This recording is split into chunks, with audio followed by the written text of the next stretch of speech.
بمناسبة العيد عايز اقول حاجة مهمة جدا. طبعا النهاردة في ناس خلصت صلاة وهتروح تزور التراب. ما حبكتش تروحوا تزوروا التراب في يوم العيد. قدامكم السنة طويلة عريضة 365 يوم وربع. الزيارة مستحبة في السنة كلها إلا يوم العيد. ليه؟ عشان العيد فرحة، سعادة، بهجة، جمال. ما تروحش تفسد فرحتك بزيارة القبور.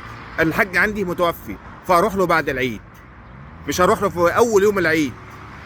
زيارة الأموات في التراب في العيد غير مستحبة ومكروهة عشان ما تفسدش فرحتك. روح افرح بنفسك بأولادك بكل عزيز على قلبك. وبالنسبة للموتى روح لهم بعد العيد او تروح لهم قبل العيد بيوم. ما حبكتش يوم العيد مش هيظهر الوفاء والإخلاص في يوم العيد. الإخلاص والوفاء هيظهروا في كل أيام الدهر. شكرا، مع السلامة، كل سنة وانتم طيبين.